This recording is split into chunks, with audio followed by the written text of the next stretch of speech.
au rythme de ses marchés, de ses musiques et de son océan. Au quartier Songolo, la vie suivait son cours. Les enfants jouaient au ballon dans la poussière, les mamans préparaient le foufou, et les jeunes discutaient de leurs rêves. Parmi eux se trouvait Junior Itsotso, surnommé par ses amis Daju King. On l'appelait ainsi parce qu'il chantait comme s'il portait tout l'amour du monde dans sa voix. Mais derrière son sourire éclatant se cachait un cœur sensible, avide de trouver celle qui partagerait son destin. Un soir, lors d'un anniversaire chez un ami commun, il la vit. Samantha Pena. Son surnom circulait déjà partout, la femme de milliardaire, non pas parce qu'elle roulait dans la richesse, mais parce qu'elle dégageait une élégance rare, une allure de reine. Tout le monde savait que s'approcher d'elle demandait courage et patience. Daju King, lui, sentit aussitôt que son cœur s'était arrêté. La conquête. Il tenta de lui parler ce soir-là, mais Samantha, fidèle à elle-même, se montra distante. Elle ne voulait pas être séduite par de simples mots. Beaucoup avaient essayé avant lui, mais aucun n'avait réussi. Alors Daju King fit ce qu'il savait faire de mieux. Il persista, mais avec sincérité. Chaque jour, il lui envoyait un message, parfois un simple bonjour, prends soin de toi, parfois un mot doux chanté en notes vocales. Souvent, elle ne répondait pas ou très tard. Ses amis lui disaient « Laisse tomber Daju King, elle est trop compliquée », mais lui refusait d'abandonner. Il avait compris que Samantha n'était pas comme les autres, elle voulait des preuves, pas des promesses. Chapitre 3. Le premier oui. Après des semaines d'efforts, vint une soirée où Samantha, fatiguée mais intriguée, accepta enfin de le rencontrer seul.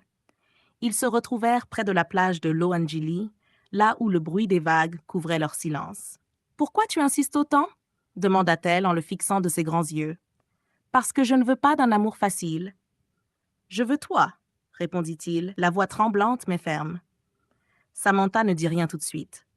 Mais ce soir-là, elle lui laissa sa main et ce fut le début d'une histoire que même les étoiles semblaient bénir. Chapitre 4. L'amour et les doutes. Leur relation devint vite connue dans le quartier. On les appelait le couple du destin, le prince de la musique et la femme de milliardaire. Ils riaient, se promenaient, rêvaient ensemble. Daju King lui chantait des mélodies qu'il n'avait composées que pour elle, et Samantha l'encourageait à croire en sa grandeur. Pourtant, l'amour n'était pas toujours un conte de fées. Parfois, Samantha redevenait distante, craignant de trop s'attacher. Parfois, Daju King doutait de lui-même, se demandant s'il serait à la hauteur de cette femme au cœur royal. Les disputes existaient, les silences aussi, mais chaque fois, ils trouvaient le chemin l'un vers l'autre. Chapitre 5. La promesse. Un soir, alors qu'il regardait la mer depuis la jetée, Daju King prit la main de Samantha et lui dit « Peu importe ce que disent les autres, peu importe tes doutes, je veux bâtir un avenir avec toi. Même si je ne suis pas un milliardaire, je veux être l'homme qui te rendra plus riche que n'importe quel trésor, riche d'amour. » Samantha sourit pour la première fois sans retenue.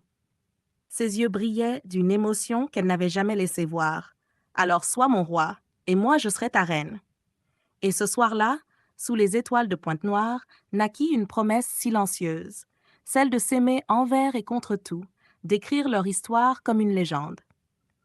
Ainsi commence le roman de Daju King et de la femme de milliardaire, une histoire où l'amour n'est pas seulement un sentiment, mais un combat, une foi et un rêve partagés.